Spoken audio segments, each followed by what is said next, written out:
دنیا سے 10 گنا بڑے رقبے والی جنت ہے اس کی قیمت.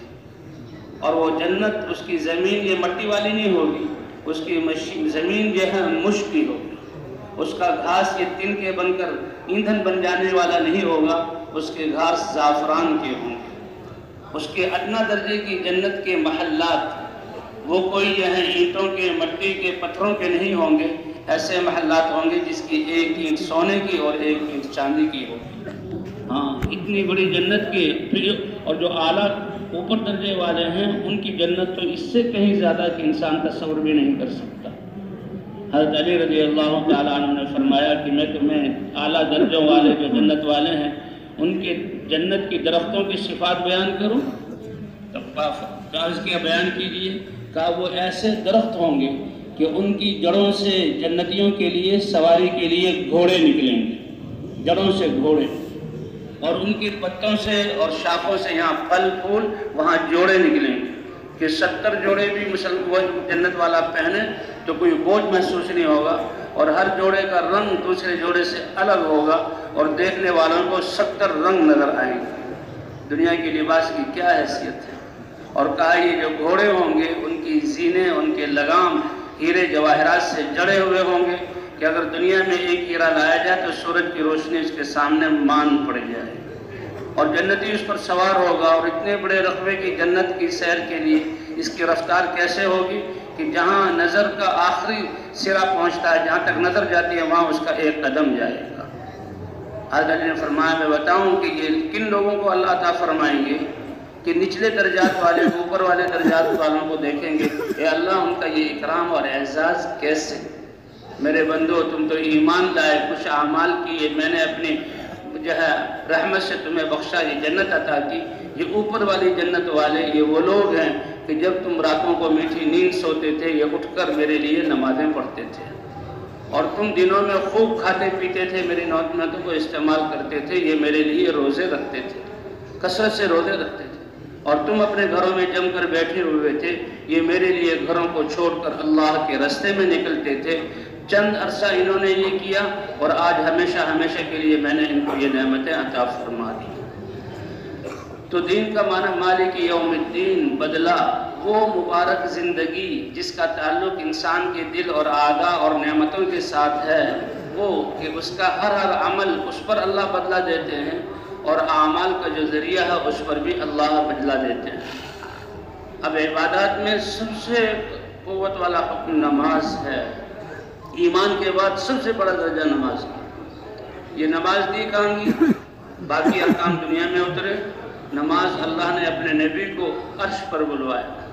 جی ہاں، جبرائیل علیہ السلام بھی رہ گئے اور اللہ کے سامنے اللہ نے 50 نمازیں دی. موسیٰ علیہ السلام سے ملاقات ہو کر 5 نمازیں رہی. حضور موسیٰ علیہ السلام نے عرض کیا اے محمد صلی اللہ علیہ وسلم ان 5 نمازوں کو بھی کم کرا لو، میں نے امت کو آزمایا ہے، یہ لوگ یہاں نہیں کر سکتے. حضور صلی اللہ علیہ وسلم نے فرمایا اب تو شرم آ رہی ہے کہ 50 سے اللہ نے 5 کر دی اور اس کو بھی میں کم کروا دوں. 5 نمازیں لے کر امت کے لیے چلے ہیں. اللہ کی طرف سے جواب مجھے ندا آئی اے میرے نبی تیری امت نمازیں 5 ادا کرے گی اور ثواب میں ان کو 50 کا عطا کروں گا. 50 نمازوں کا 50 نمازیں ملتی تو کسی کاروبار اور کسی کھانے پینے سونے کا موقع ہی نہ ملتا. اللہ ایسے کریم ہے. اور یہ نماز ایسی زبردست عبادت ہے کہ اس سے جیسے اللہ کی رضا اور اللہ جہاں جنت کا واجب ہونا، دنیا آخرت کی نعمت. اے ابو ذر کھڑا ہو، اٹھ نماز پڑھ. نماز میں اللہ نے شفا رکھی.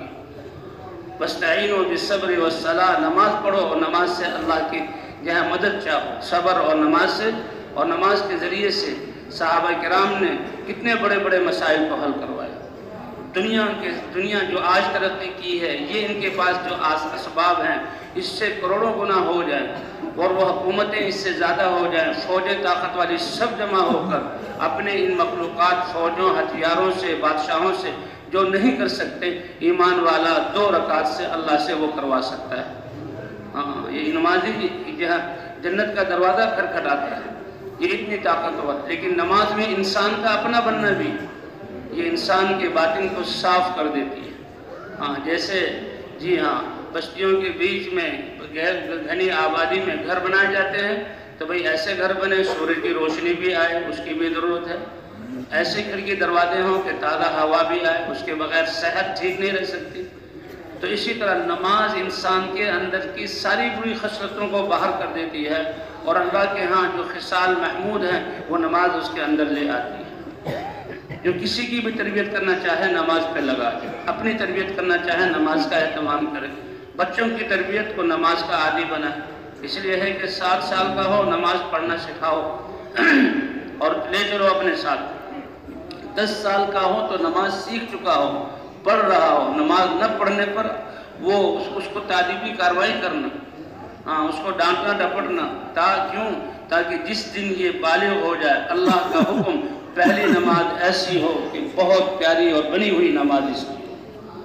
اس لیے بچوں کو جو ہے سلانا، اس میں ان کی تربیت نہیں ہے، نماز کے لیے اٹھانا، نماز پڑھوانا۔ اب ہم چاہتے ہیں ہمارے تمام شعبے، جی ہاں جتنے بھی شعبے چل رہے ہیں اس میں خرابی ہے اور انسانیت پریشان ہے، وہ ٹھیک ہو جائیں تو شعبے چلانے والوں کو نماز پر لانا ہو۔ نمازیں ان کی ٹھیک ہو گئی تو اللہ ساری ان کی زندگی کو ٹھیک کر دیں گے، کیونکہ نماز 2 رکعت فرض نماز 5 منٹ میں، 7 منٹ میں، زیادہ 10 منٹ میں انسان پڑھ لیتا ہے، لیکن اس نماز پڑھنے کے لیے پاک ہو کر آتا ہے، وضو کر کے آتا ہے، مسجد میں آیا ہے، مسجد میں آ کر دل اور دماغ بھی اللہ کی طرف متوجہ، دل اور دماغ بھی اللہ کی طرف متوجہ، اعضاء بھی اللہ کے حکم کے پابند، 5-7 منٹ کے لیے اعضاء کو اللہ کے حکم کا پابند کر دیتا ہے۔ تو جس نے نماز میں اپنے اعضاء کو اللہ کے حکم کا پابند کرنا سیکھ لیا، اب اس کے قلم سے، اس کی زبان سے، اس کے دماغ سے جو اسکیمیں چلیں گی وہ ایسی چلیں گی ساری دنیا کو فائدہ دینے والی۔ اس کا قلم، ایک قلم جس سے کسی کی جان چلی جائے اور جس سے لاکھوں انسانوں کی تباہی ہو، وہ قلم جہاں صحیح چلے گا۔ اس کے بول جس سے لوگوں میں، قوموں میں لڑائیاں ہو جائیں، اب وہ صحیح چلے گی۔ جی ہاں، نماز ایسی چیز، حضرت عقبہ ابن نافع رضی اللہ عنہ فرماتے ہیں کہ ہم مدینہ آئے اور میری اونٹ چرانے کی باری تھی، کہ وہ صحابہ کرام جو آپس میں باریاں مقرر کر لیتے کہ کچھ لوگ اونٹ چرائیں، باقی لوگ حضور صلی اللہ علیہ وسلم کے ساتھ ہوں۔ کہ میری باری تھی، میں اونٹ چرا رہا تھا، اور شام کو میں اونٹ جب چرا کے واپس لایا تو میں وہاں حضور صلی اللہ علیہ وسلم کے پاس آیا، آپ صلی اللہ علیہ وسلم کھڑے ہو کر اپنے صحابہ کو جہاں حدیثیں بیان کر رہے تھے۔ تو انہوں نے جو سنا وہ یہ سنا کہ حضور صلی اللہ علیہ وسلم نے فرمایا، جو آدمی وضو کرے اور اچھی طرح وضو کرے اور وضو کر کے 2 رکعت نماز پڑھے، 2 رکعت نماز پڑھے، کس طرح 2 رکعت نماز پڑھے کہ دل اور اعضاء اس کے اللہ کی طرف متوجہ ہو۔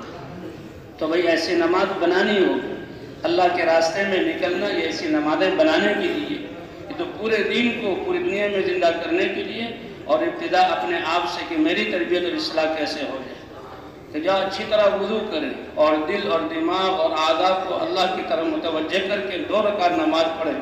اللہ کے رسول نے فرمایا وجبت لہ الجنہ، ان 2 رکعتوں کے بدلے میں جنت واجب ہو گئی۔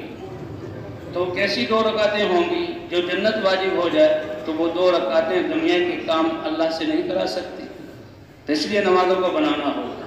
تو حضرت عقبہ کہتے ہیں میں نے جب نماز کی یہ فضیلت سنی میں اشش کر اٹھا اور میں نے کہا واہ واہ ما اجود ھذا، اللہ کے رسول صلی اللہ علیہ وسلم کتنی پیاری بات کر رہے ہیں، کتنی بڑی فضیلت والا عمل اور کامیابی والا عمل بتایا۔